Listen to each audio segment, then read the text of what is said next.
اعوذ باللہ من الشیطان الرجیم بسم اللہ الرحمن الرحیم ربی اشرح لی صدری ویسر لی امری واحلل عقدۃ من لسانی یفقہوا قولی۔ اگر دوران نماز کسی کی سواری بھاگ پڑے۔ قتادہ نے کہا، حضرت قتادہ نے، اگر کسی کا کپڑا چوری ہو جائے تو اسے چاہیے کہ چور کا پیچھا کرے اور نماز چھوڑ دے۔ حضرت ازرق بن قیس سے روایت ہے، انہوں نے کہا، ہم علاقۂ احواز میں خارجیوں سے مصروف جنگ تھے۔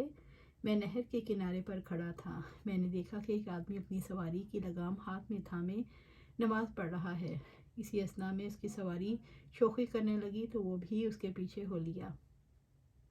وہ شخص حضرت ابو برزہ اسلمی رضی اللہ تعالیٰ عنہ تھے۔ انہیں دیکھ کر خارجیوں میں سے ایک آدمی نے کہا، اے اللہ، تو اس بوڑھے کو ایسا ایسا کر دے۔ جب شیخ محترم نماز سے فارغ ہوئے تو فرمایا، میں نے تمہاری بات سن لی ہے۔ دراصل میں نے آپ صلی اللہ علیہ وسلم کو ہمراہ 6، 7 یا 8 جنگوں میں شرکت کی ہے۔ میں نے لوگوں پر آپ کی طرف سے سہولت اور آسانی کو دیکھا ہے، اس لیے مجھے اپنی سواری کے ہمراہ رہنا اس بات سے زیادہ پسند ہے کہ میں اسے چھوڑ دوں اور وہ اپنے استبل میں چلی جائے، پھر مجھے تکلیف ہو۔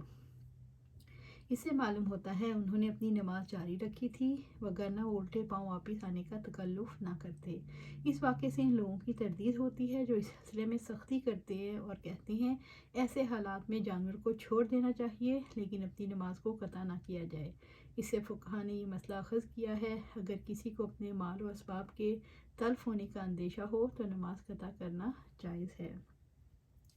عائشہ رضی اللہ تعالیٰ عنہ سے روایت ہے، انہوں نے فرمایا، ایک دفعہ سورج گرہن ہوا تو آپ صلی اللہ علیہ وسلم نماز کے لیے کھڑے ہوئے۔ آپ نے ایک طویل سورت پڑھی، پھر طویل رکوع کیا، اس کے بعد اپنا سر مبارک اٹھایا اور دوسری سورت پڑھنا شروع کر دی، پھر رکوع کیا اور اچھی طرح اسے ادا کیا۔ اس کے بعد سجدہ فرمایا، پھر آپ نے اسی طرح دوسری رکعت ادا کی، پھر فرمایا، یہ دونوں سورج اور چاند اللہ کی نشانیوں میں سے 2 نشانیاں ہیں۔ جب تم ان حالات سے دوچار ہو جاؤ تو نماز پڑھو یہاں تک کہ گرہن ختم ہو جائے۔ یقیناً میں نے اس مقام پر کھڑے ہر چیز کو دیکھا ہے جس کا مجھ سے وعدہ کیا گیا تھا، حتیٰ کہ میں نے یہ بھی دیکھا جنت کے انگوروں سے خوشہ توڑنے کا ارادہ کر رہا ہوں۔ جب تم نے مجھے آگے بڑھتے ہوئے دیکھا، اسی طرح میں نے جہنم کو بھی دیکھا، اس کے شعلے ایک دوسرے کو توڑ رہے ہیں۔ جب تم نے مجھے پیچھے ہٹتے ہوئے دیکھا، میں نے جہنم کو عمر بن لاہی کو بھی دیکھا جس نے بتوں کے نام پر جانور وقف کرنے کا طریقہ رائج کیا تھا۔ دوران نماز تھوکنا اور پھونک مارنا جائز ہے۔ عبداللہ بن عمر سے روایت ہے کہ نبی صلی اللہ علیہ وآلہ وسلم نے نماز گرہن پڑھتے وقت بحالت سجدہ پھونک ماری۔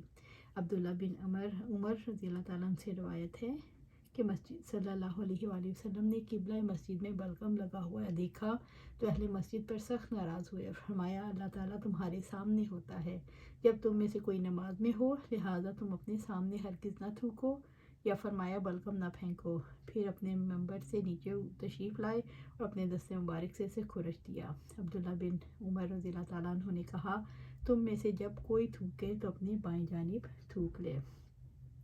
حضرت انس رضی اللہ تعالیٰ عنہ سے روایت ہے، وہ نبی صلی اللہ علیہ وآلہ وسلم سے بیان کرتے ہیں کہ آپ نے فرمایا، جب تم میں سے کوئی نماز میں ہوتا ہے تو اپنے رب سے سرگوشی کرتا ہے، اس لیے وہ اپنی آگے یا دائیں جانب نہ تھوکے بلکہ اپنی بائیں جانب قدم کے نیچے بائیں تھوک دے یا بائیں جانب تھوک دے۔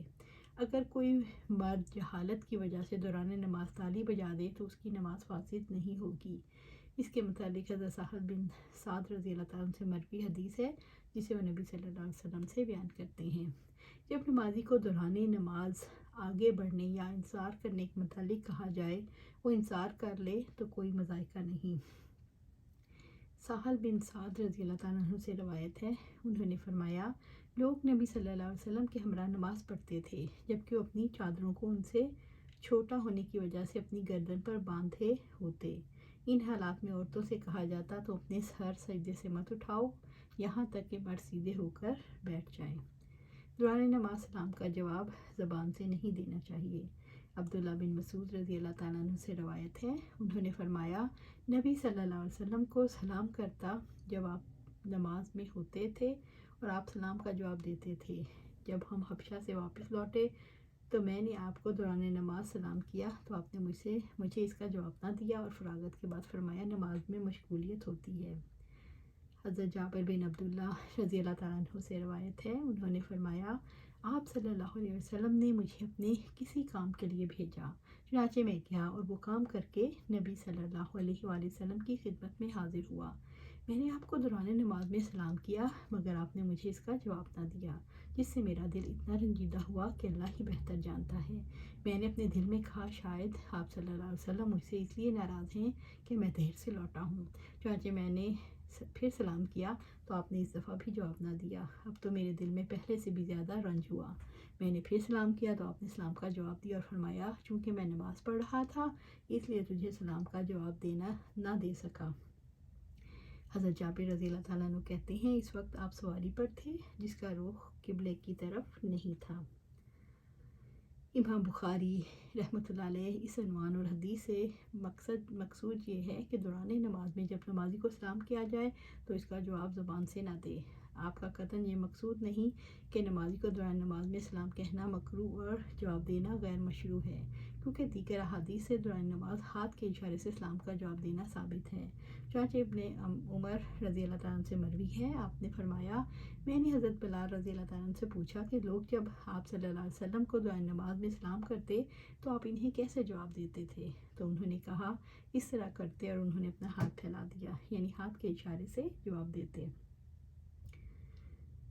اللہ سبحانہ تعالیٰ سے دعا ہے کہ ہمیں اپنی نمازوں میں خشوع عطا فرمائے اور ہماری نمازیں ایسی ہوں جو ہمیں فحش سے بچا سکے۔ اللہ سبحانہ تعالیٰ ہمیں قرآن و سنت پر عمل کرنے کی توفیق دے اور صراط مستقیم پر جمع دے اور استقامت دے، آمین یا رب العالمین۔